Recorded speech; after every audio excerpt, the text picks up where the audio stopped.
हम कर रहे थे क्लास 12 का लेसन 10 हैलोजन डेरिवेटिव, हैलोजन व्युत्पन्न, जिसमें हमारा टॉपिक चल रहा था एसएन रिएक्शन, जिन्हें कहते हैं नाभिक स्नेही प्रतिस्थापन अभिक्रियाएं, न्यूक्लियोफिलिक सब्स्टिट्यूशन रिएक्शंस। ये एसएन अभिक्रियाएं क्या होती हैं, इसके टाइप्स कौन कौन से होते हैं, इन सब के बारे में हम बात कर चुके हैं।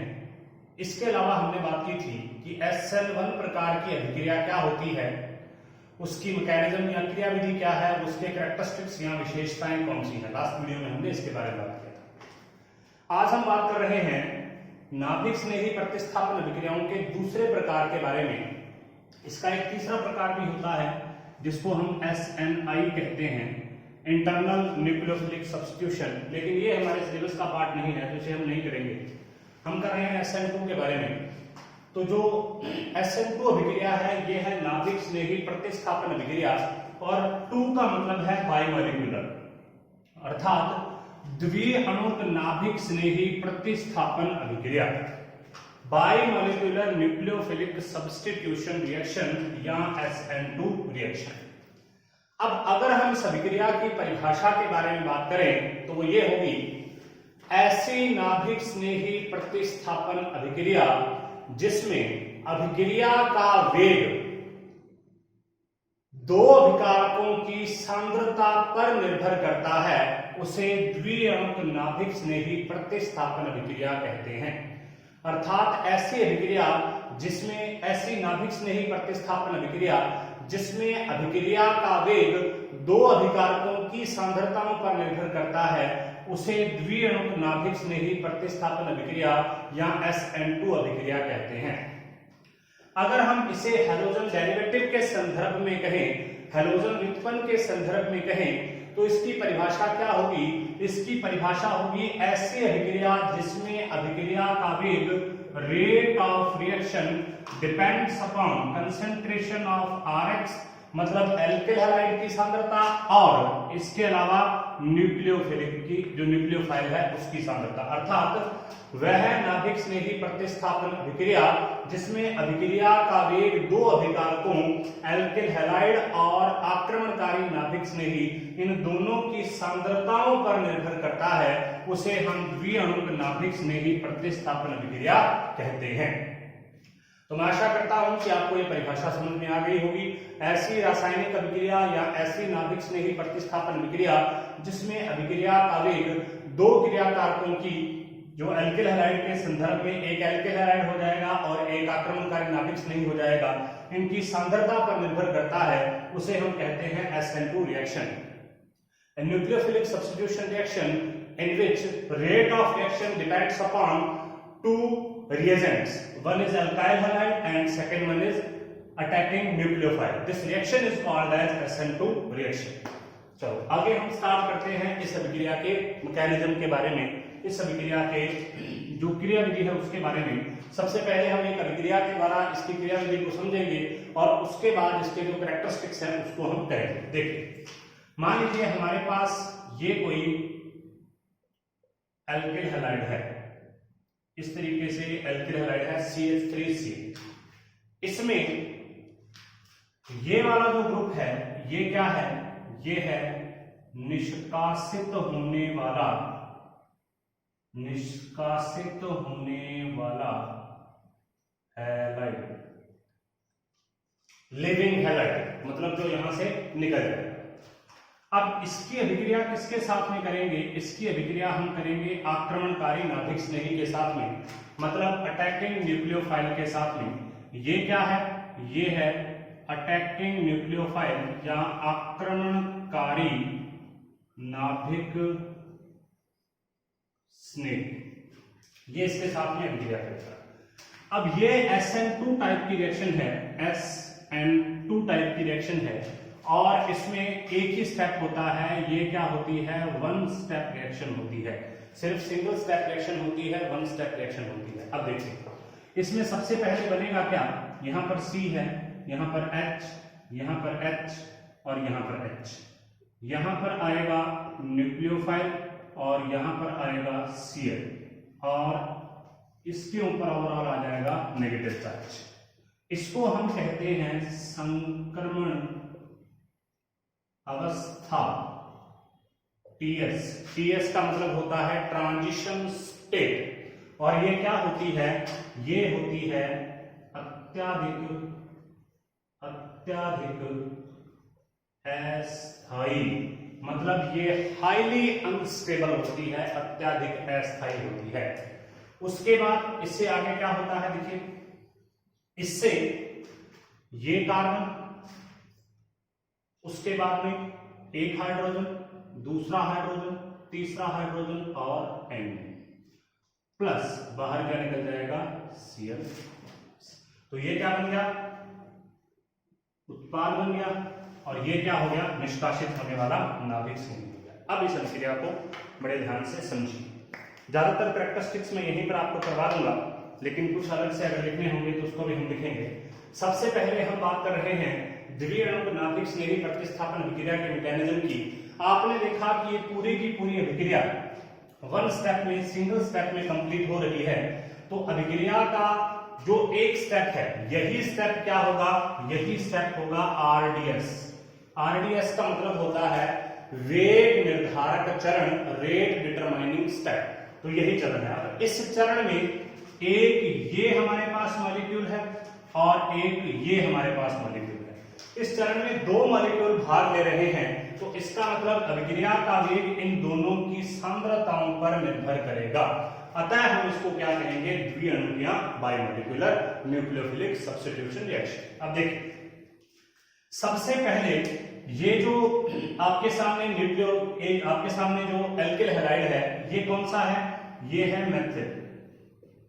यहां पर 1 डिग्री भी हो सकता है, ये मेथिल हैलाइड है या मेथिल क्लोराइड है, 1 डिग्री भी हो सकता है, यहाँ पर 2 डिग्री भी हो सकता है। हालांकि ज्यादातर 1 डिग्री मेथिल ही होता है इसमें। देखिए ये क्यों होता है, उसके बारे में हम इसकी विशेषताओं में बात करेंगे। सबसे पहले न्यूक्लियोफाइल इसके साथ में अटैक करेगा, और करेगा किस तरफ, उसको देखिए। ये न्यूक्लियोफाइल यहां पर जाकर जुड़ेगा, ये इस तरीके से समतलीय होता है, और ये न्यूक्लियोफाइल जो है, ये वाला न्यूक्लियोफाइल कहां जुड़ेगा, यहां से। मतलब कहां जुड़ेगा, जिस तरफ से निष्कासित होने वाला समूह निकलता है, जिस तरफ से लिविंग ग्रुप निकलता है, उसके जस्ट बैक साइड से जाकर जुड़ता है। जिस तरफ से लिविंग ग्रुप निकलता है, उसके जस्ट बैक साइड से जाकर आक्रमणकारी नाभिक स्नेही जुड़ता है, और इसी को कहते हैं रियर अटैक या बैक साइड अटैक, जिसको हम कहते हैं पश्च आक्रमण। अब ये होगी पहली बात। पहले स्टेप में या एक ही स्टेप के अंदर जो रिएक्शन हो रही है, इसके अंदर क्या होगा, इसके अंदर इंटरमीडिएट नहीं बनेगी, इसके अंदर क्या बनेगी, संक्रमण अवस्था बनेगी, ट्रांजिशन स्टेट बनेगी। और ट्रांजिशन स्टेट कहीं भी बनती है तो ट्रांजिशन स्टेट हमेशा ही अत्यधिक अस्थायी, हाईली अनस्टेबल स्टेट होती है। देखिए कैसे, जैसे ही यहां पर जुड़ गया तो ये समतलीय है, प्लेनर है, तो इस तरीके से सारे के सारे आपस में जुड़ गए।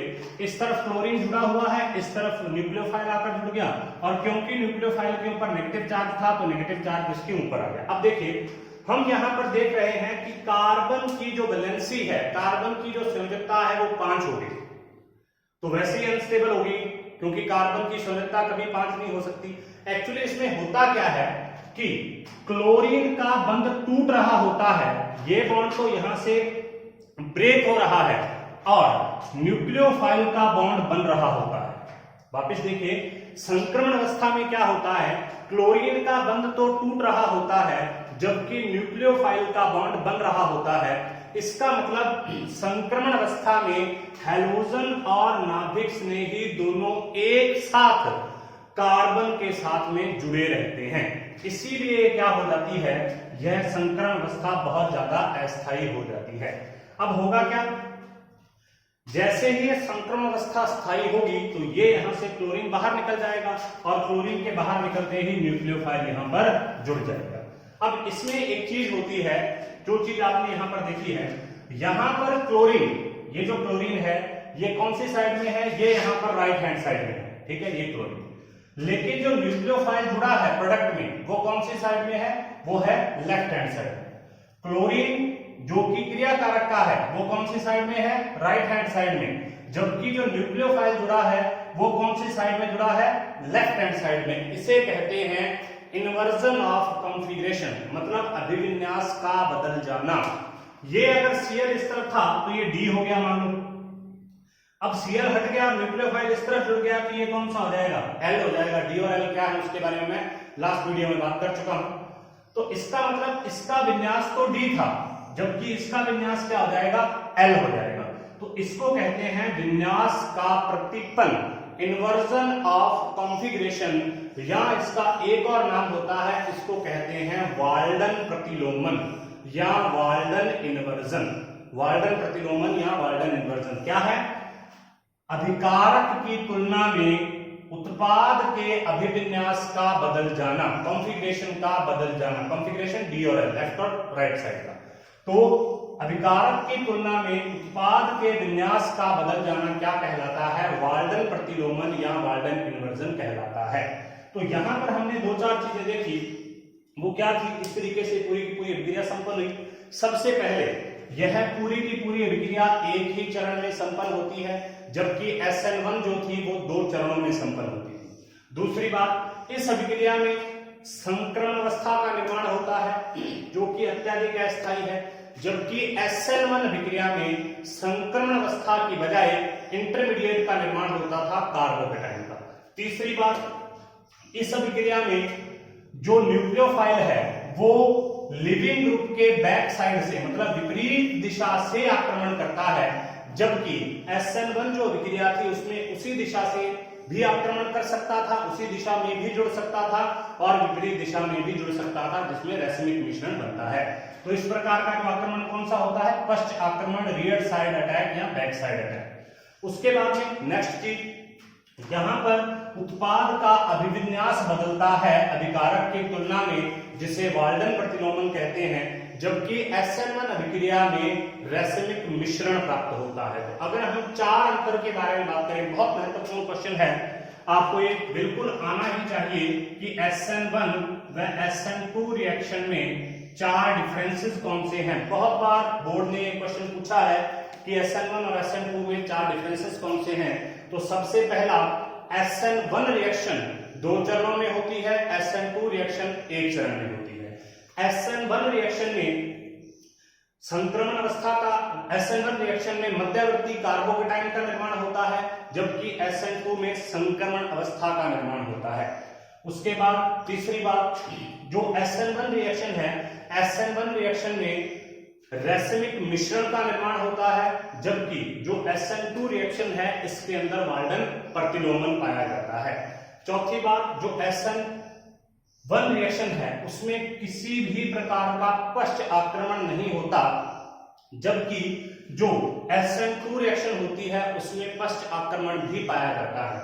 और इसके अलावा पांचवी और सबसे महत्वपूर्ण बात कि इन दोनों का क्रम उल्टा होता है। जैसे कि हमने SN1 के अंदर पढ़ा था, सबसे ज्यादा 3 डिग्री, उसके बाद 2 डिग्री, उसके बाद 1 डिग्री और उसके बाद में मेथिल हैलाइड, जबकि SN2 के अंदर क्या होता है, सबसे ज्यादा मेथिल हैलाइड, उसके बाद में 1 डिग्री, उसके बाद में 2 डिग्री और सबसे कम क्या होगा, 3 डिग्री क्रियाशीलता का क्रम। तो सबसे पहले मेथिल हैलाइड सबसे ज्यादा क्रियाशील होगा, उसके बाद 1 डिग्री, 2 डिग्री, 3 डिग्री, अर्थात इन दोनों की क्रियाशीलता का क्रम भी एक दूसरे से अपोजिट होता है। मैं 5 डिफरेंसेस आपको बता चुका हूं SN1 और SN2 में। आशा करते हैं कि SN2 की जो कार्य प्रणाली है या इसकी जो क्रियाविधि है वो आपको बड़ी आसानी से समझ में आ गई होगी। नेक्स्ट वीडियो में, इसी वीडियो के नेक्स्ट पार्ट में हम बात करेंगे SN2 अभिक्रियाओं की कैरेक्टरिस्टिक्स के बारे में। अगर यहां पर कोई भी प्रॉब्लम आपको आए तो आप कमेंट बॉक्स में उसको डाल सकते हैं, वो प्रॉब्लम आपकी सॉल्व की जाएगी। इसको ध्यान से देखिए और समझने का प्रयास कीजिए। धन्यवाद।